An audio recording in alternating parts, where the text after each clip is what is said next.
Welcome to the Depth Chart Podcast. A little late this week. Normally we record on Sundays, but we have prior obligations that we couldn't get out of, and it's Tuesday, I think.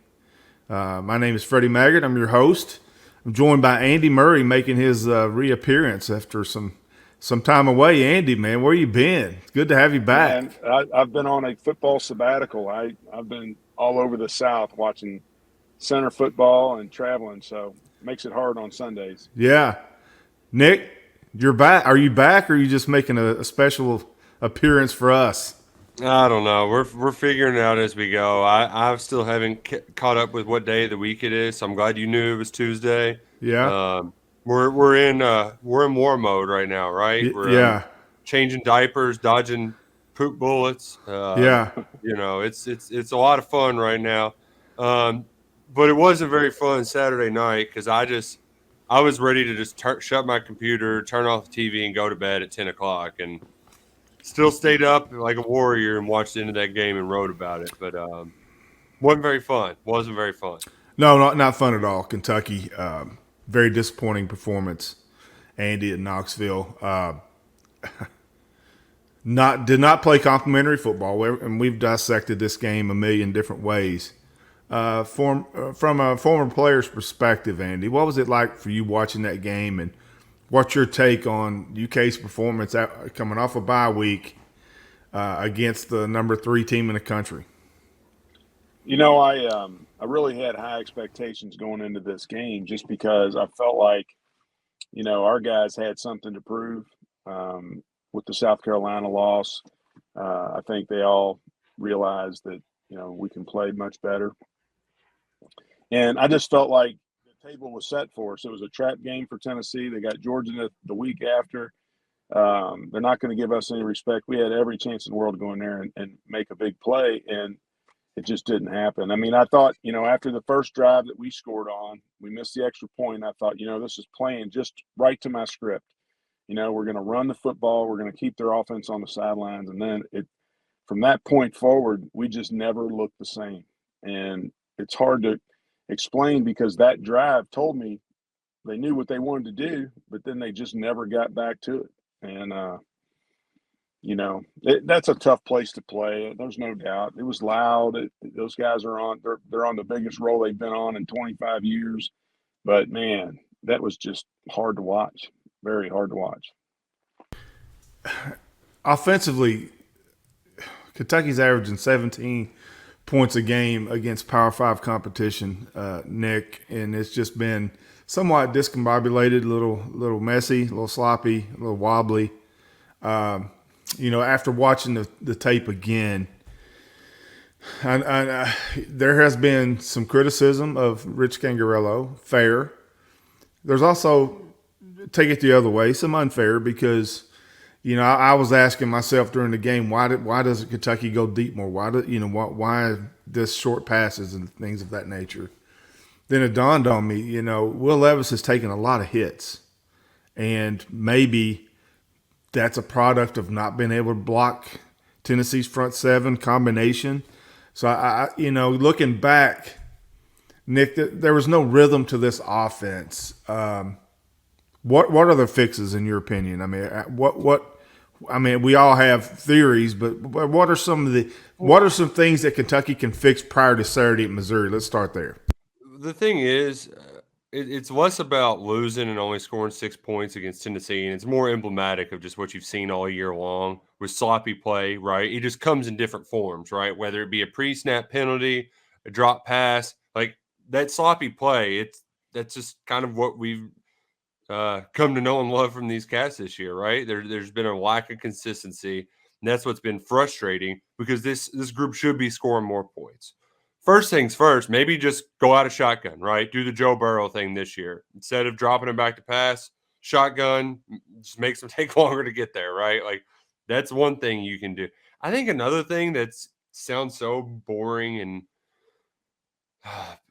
like when they're playing press man, just go at your receiver, try to beat that guy, run a little fade, right? Or just something where if they're going to give you a certain look, then let your players go try to beat them and get a free release and go down and hit him in the back shoulder 15 yards down the field. You mentioned it Monday on the KSR football podcast already, but throwing on first down, just to change things up, I think is imperative. But the problem is there's a long to-do list on how to fix this offense. And, I don't know exactly where you start, but I think you can make some minor adjustments to maybe help.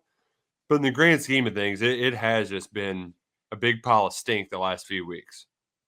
Andy, statistically, Missouri's a better defense than Tennessee.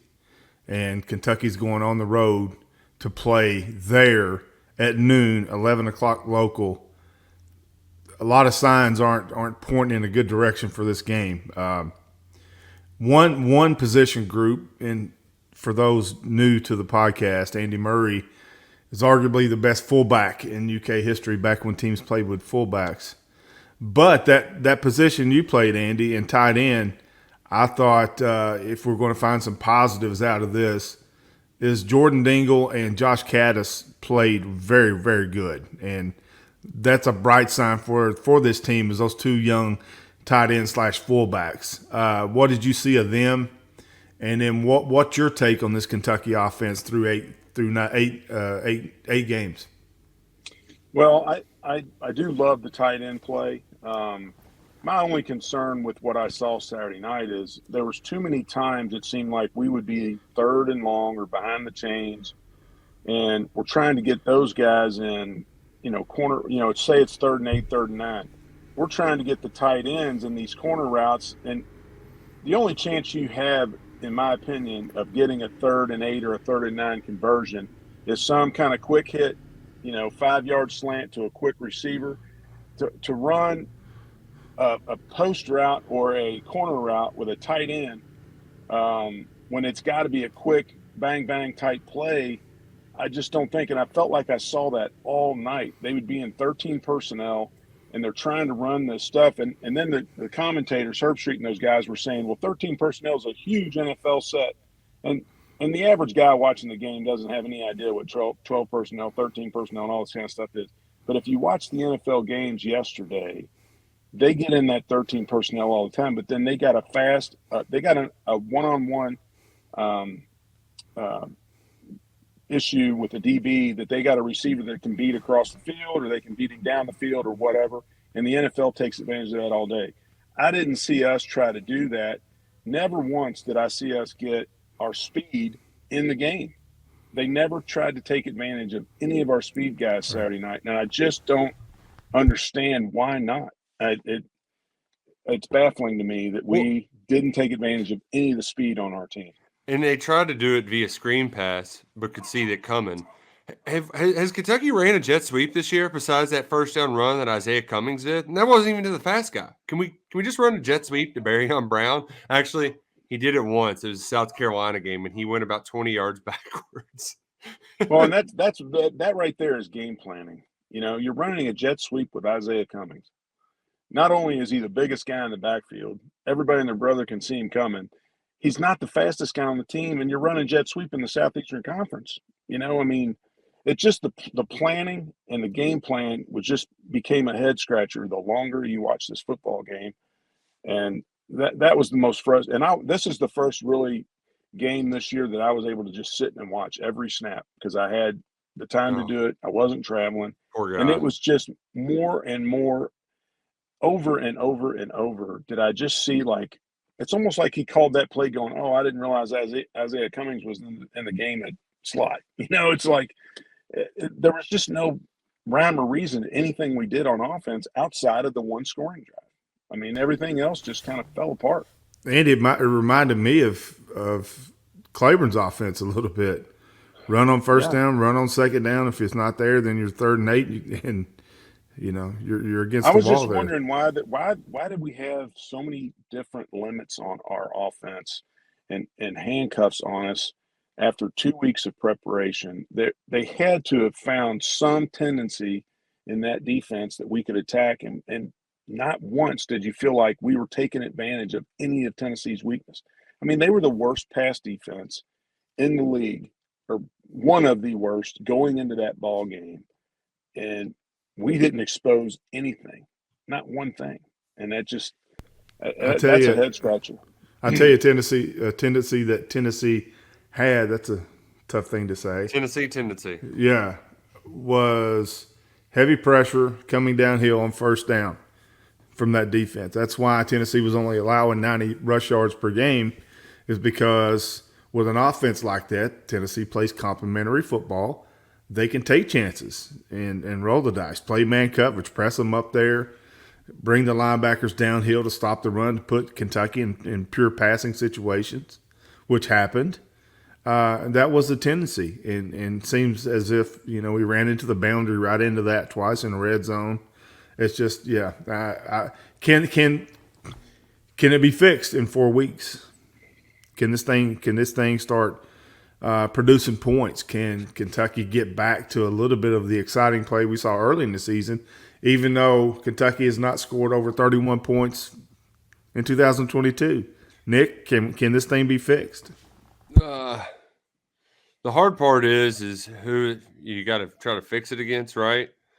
I mean, you can score points against Vanderbilt, but the other 3 teams, they're going to put pressure on you. I know some of it was fluky, but Louisville forced 17 turnovers in the third quarter, something like that, right? Like they're blitzing their brains out to try to get at opponents, and that can work against this Kentucky team, right? Like that can work. Missouri's front line is good. They're going to get pressure at you. It's going to be hard to run the football against this team. So, yeah, I don't know. I think some of what it needs to be, Freddie, is at least early on in the year, like you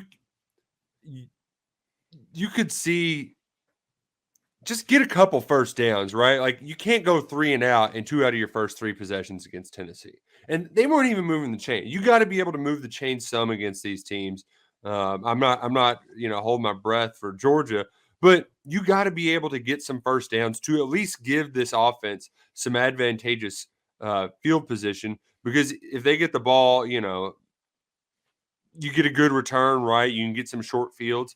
I saw a stat where Kentucky, I think, averages 117th in starting field position, I want to say. I'm pulling it up really quickly. Yeah, it is 97th in net field position. They're ranked nationally right now. That can change. That can change with either turnovers, improved special teams play in the return game, or just getting a couple first downs. If you can improve that, then you're going to get another 2 scores a game or something like that. So I think it can be done, but I'm not holding my breath because, Andy, I'm officially nervous about this Missouri game. Going into that sleepy Como at 11 a.m. on a cloudy, gray skied Saturday morning, like it just drink like play in the mud, man, and it's going to get muddy. I hate our spot right now. I just hate it. But I think if you look back at Tennessee's offense, yes, they have speed. Yes, they've got a very talented quarterback, but their offense is not complex, and they only play half the field. I think, you hear that this NFL offense. Well, the NFL offenses, I don't know if you've ever heard an NFL play called. It is, it's a dictionary of vocabulary, and it takes 5 minutes to call play. It's like they need to simplify this thing for this kid. He's got a world of talent. Cut the field in half for him. If you watch Tennessee, their quarterback had 2 reads. He was, it was like the busted plays our coverages. Those were grade school offensive plays. They ran a slant and a wheel. You teach a grade school quarterback, if they jump the slant, throw the wheel. If they jump the wheel, throw the slant. There's not enough guys over there to defend it unless you have a one-on-one matchup or a man matchup. They've got to simplify it for Levis. I think he's holding it too long. And when you do see some of the throws he's making, he's throwing them into double and triple coverage. It's like, give the kid a chance to have some success. And I just felt like every time he threw the football the other night, it was to the wrong guy. The read was incorrect. His key was incorrect.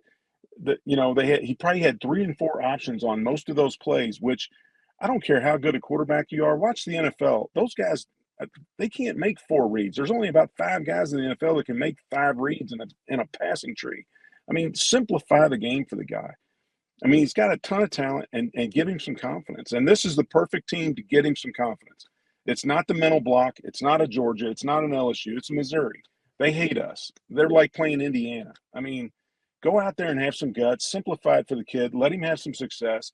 Get our running game going, and we'll be fine. But if we run this complicated, it's got to be it. It's got to be this kid is thinking way too much. Let him be a football player. Let him throw the football.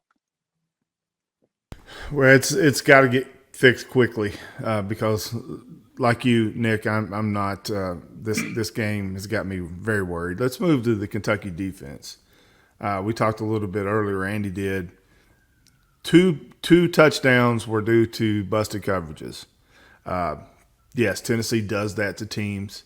Did it to Bama. Did it to Kentucky on a wheel route, which is football 101. But with Ty Asian out, there was some moving around in positions in the secondary. And here's a picture of the pre-snap here. And for example, when we talk about, okay, Hendon Hooker's got a running back in the backfield with him. Look how far the receivers are split. You got 1, 2 on the upside. You got 2 receivers past the numbers. Then you got 1 receiver on the bottom of your screen past the numbers. That's the wide receiver splits that we talked about all week, and see how spread out Kentucky is defensively. But look at the box. Count the white jerseys in the box. 1, 2, 3, and maybe a half if you count the linebacker there. The situation of the game dictated that. This is a late. Tennessee's going to have to throw the football here with 26 seconds left at 2nd and 6, but. Then the route, you got a picture of the route. It's a wheel route up top, and there's the streaking receiver on the sideline is wide open, and that is a touchdown, Tennessee. There you go. You see the top defender in your left in the middle of the screen bit on the slant or the inside route. So you have 1, 2, 3 triangled on the inside. Nobody's home on the outside. Touchdown, Tennessee. Football happens, even though you practiced that all week. You've seen it. That's the best receiver Tennessee has. Okay, an offense that good, the best offense in America, you're going to get a couple like that, no matter if it's Ohio State or Tennessee. My thing is, Andy, that defense started 5 possessions inside of Kentucky territory. So for me, and I've watched the game 2 or 3 times now, it's hard to evaluate how the defense played because they were put in terrible positions due to the lack of complementary football from the offense and special teams. So, Nick, after you've watched it again, I'm sure, what's your take on the Kentucky defense? See, you got that's a better picture, Stephen. We didn't have that earlier. Go back to that's Carrington Valentine coming off the hash as a safety, right? He normally plays corner. So he's in a new position. And he comes off the hash there a little bit late, gets lost in the wheel route touchdown. So after you watched it, Nick, talk about this Kentucky defense. They probably should have given up 60. I mean, you got to commend them for holding them under 50 after the hand they were dealt. I actually like the way they were able to tackle in the open field shows me they're sound. They got after Hooker a little bit. There was a couple missed tackles that were unfortunate, right? Like you had that goal to go situation on 4th down, where you thought they were going to be able to make a play. I wanted Stoops to take a timeout when Tennessee went tempo at midfield on 4th and goal, or not 4th and goal, but 4th and inches. There's like some situational stuff that aggravated me, but for the most part, I like what Kentucky's defense has been up until this point in the season, particularly with the way they've dealt with injuries. Kentucky's 2 starting inside linebackers are going to be out against Missouri. Jacquez Jones, DeAndre Square. Ty Asian missed a lot of that last game. You haven't had Jalen Geiger all year. You haven't had Vito Tisdale all year. You've been down some guys, but the cornerbacks have played well in open space. And after that first quarter, they had the coverage bust to Jalen Hyatt, but I was like, I mean, they're forcing Tennessee to take 15 plays to score. That's the way you beat them. You make them do that.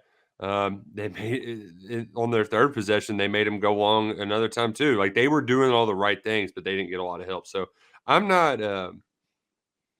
I think I worry just mentally how much longer they can do it.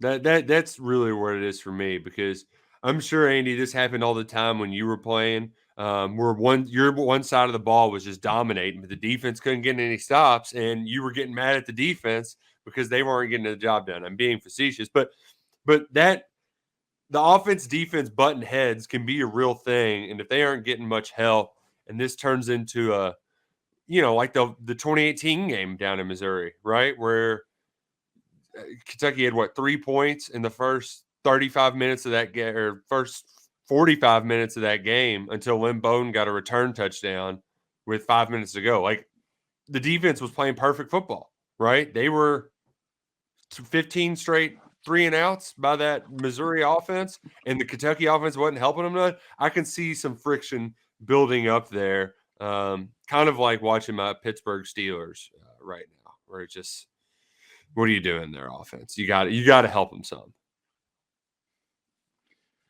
That's it's hard to reflect back on our playing days, but for one, I don't remember getting our doors blown off. I mean, we were always, we didn't do a lot of finger pointing and all that kind of stuff. It was just I think the style of football was very different. In this situation right now, I really thought we would hold serve, and that's all we had to do. I mean, if you think about Saturday night, if we just hold serve and we score 28 points, think of what a different ball game it is long term in that game. We just could not hold. We could not make a first down. I mean, the defense I thought was serviceable. I mean, they had 2 busted coverages. I mean, that team's going to make everybody bust coverages, and it's the speed of that game. I mean, it's a fast break offense. You take one wrong step, you're going to get toasted. I mean, that's just how Tennessee's offense works. It's very talented, but the pace of that offense is very difficult. But I thought at times our defense was serviceable. I mean, I thought we could win the football game with the way they were playing in stretches of that game. Our offense couldn't make a first down. And, and the field position. I mean, we never flipped the field. It just, there's so many different things about this right now, where we stand as a team, and that offense not being able to make first downs, and the defense, again, when you're put in positions that they were put in, field position wise, that touchdown at the end of the first half they should have never gotten the ball. I mean, nope. The clock management at the end of the half was, it's like, what are you doing? I heard Make Stoops a first down and go to the locker room. I heard Stoops he talked about that last night on his radio show. I don't know if y'all got to hear that. He said, think of what a different ball game it is if they don't score it going into half. Yeah, he said that. He says, Nick, did you listen to it? I did not. I was eating candy. He said something to the fact that was on him to not ensure that Rich did not throw the football on first down in that drive, and they go out of bounds. He said that was on him, but it was almost like I should have, I shouldn't have to tell my offensive coordinator this. No, you should. But I should, yeah. But I should have kind of vibe I got from that tape. Yeah. But I mean, after looking at the game, I mean, call me crazy, and many do.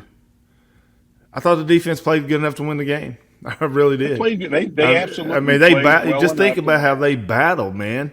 I mean, you're giving the number one offense in the country, averaging 50 points, 570 yards a game, running 2.8 plays per minute, the football inside your territories in 5 drives.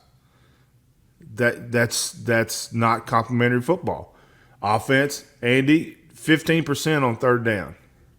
All along, this game was going to be about extending possessions, high percentages. In the broadcast, Herbstreit kept saying that Mark Stoops told them they had to be great on third down. 15% on third down.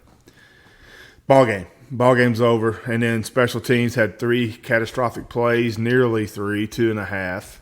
Had a blocked PAT, which I thought just crushed the momentum in that game. It did for me as a viewer. And then the almost punt blocked at 18-yard punt or something that was a result. It was crazy, something short like that. They got returned. And then what's the other one? I've drawn a blank. Had three special teams. What? Too many. I mean, this year's Yeah. been full of that stuff. Yeah, I mean, it's just, and you talk about deflating. You can say what you want about defense and being on the field all day, but there's nothing more deflating than missing an extra point after you just busted your butt to score and keep pace and get an extra. I mean, how many times do you see an extra point get blocked? It is so few and far between.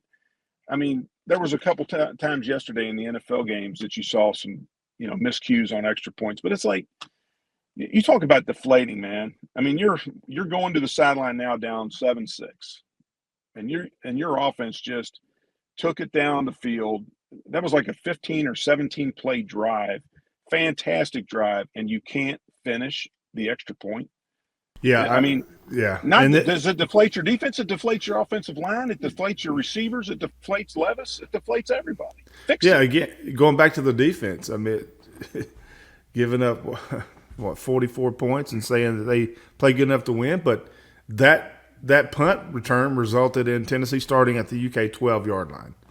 There's not a defense in America. What was the difference in Tennessee's defense and Mississippi State's defense, other than a home crowd? Mississippi State's defense is more opportunistic than them. Yeah. I think the run defense is Tennessee's run defense was a strength. I mean, they're top 10 in the country, I think, or were, probably still is. But other than that, pretty similar. But I think Missouri's better than both of them defensively. And that's what the Cats are getting ready to face. Yeah.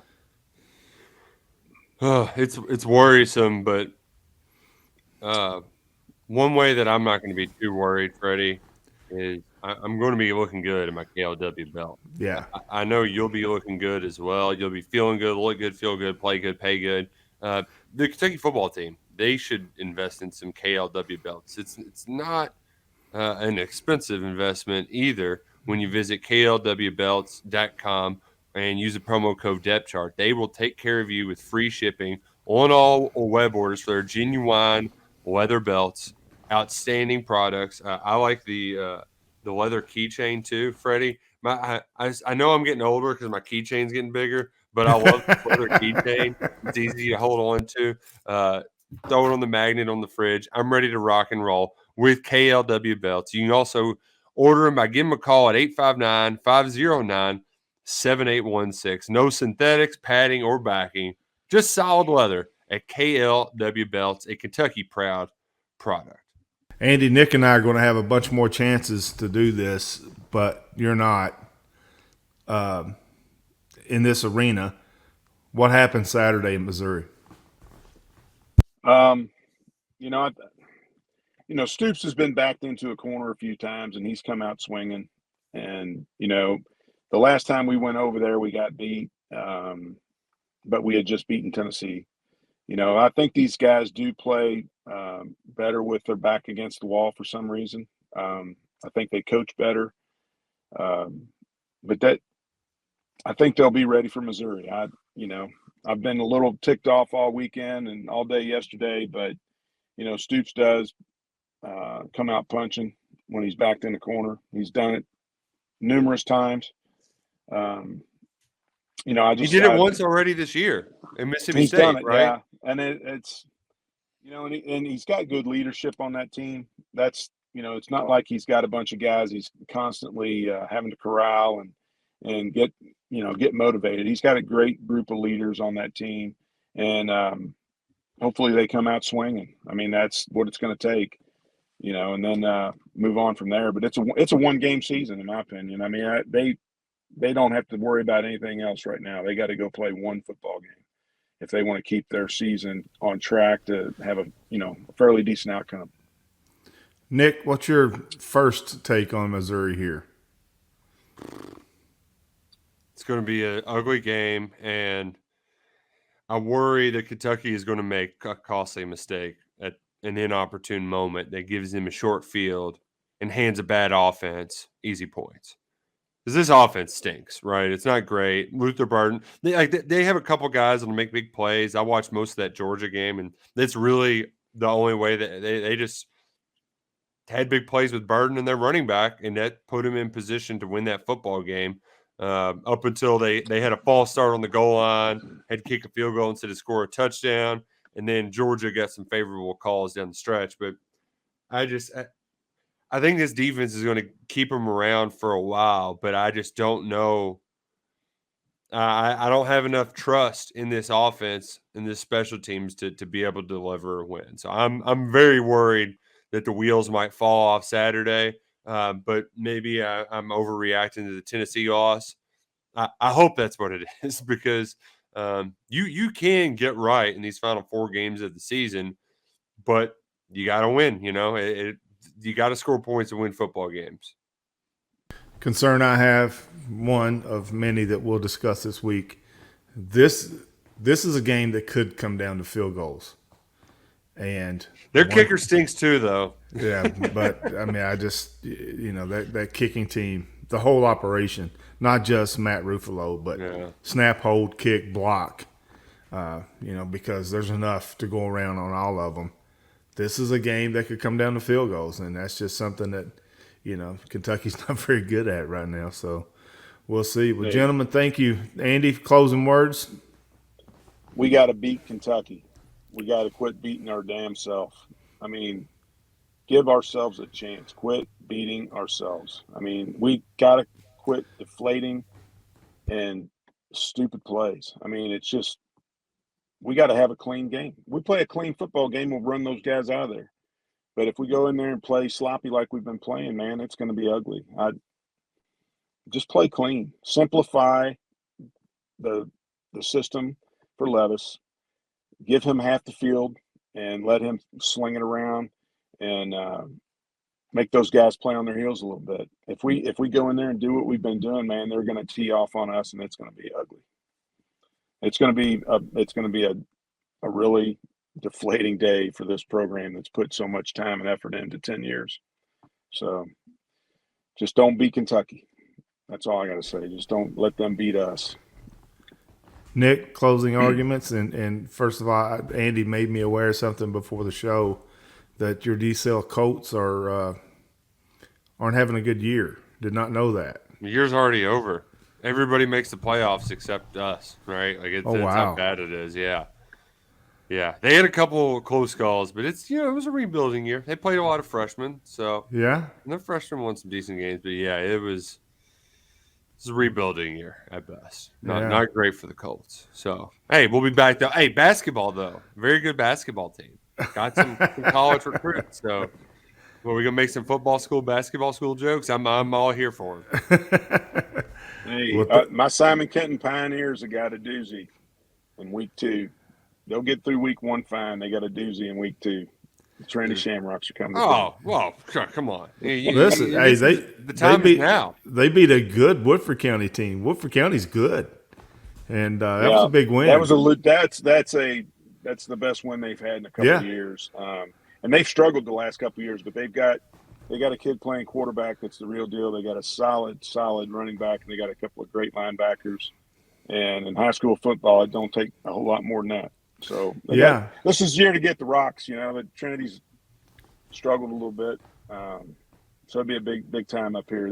They're not looking past week 1, but it's a big 2 weeks around here. I think I saw the best team in Kentucky play on Friday with Frederick Douglass. They're loaded. They're loaded. A shocking result. Yeah, they're just loaded everywhere, and they beat Bull County 37-6. Something of that nature. Wow. Yeah. So, but I will be in Taylorsville Friday night for the Kroger KSR game of the week. Shout out Spencer County. Shelby County at Spencer County. How about that? That game. You've never been there before, so it's another new city. It's produced some fun rivalry kind of moments, because both of those schools have had their ups and downs. That's a good district right there between them and like Franklin County, Shelby County. That should be a good ball game, Freddie. Absolutely. Well, thank you all for listening. We ask that you'll subscribe, like us, and all that stuff. Andy, thanks for coming back. It's good to see you again, my friend. It's good to be back. I'm ready for the home stretch here. Hope the Cats can get it turned back around. We can we can still win some football games, and we can still play for something on Thanksgiving weekend against the Cardinals. And we just got to get it back on the tracks, man. This weekend's big. It's huge. Nick, we can extend this out a little bit if we've gotten you out of daddy duties here for the last 35 minutes. We can go a little longer if you want us to. Hey, my agenda is it stays full, so don't you worry. I'll find a way to stay busy, Freddie. All right, but we all want Kentucky to get back on track. We want to see some more offense, more scoring. We'll see how that's going to work out because Mark Stoops kind of put his drew a line in the sand per se, and said he needs to see some improvement, and everybody's being evaluated, every player, every coach. So we'll get more into Missouri as the week comes along. But thank you for being with us, and have a great week. Appreciate it. See you.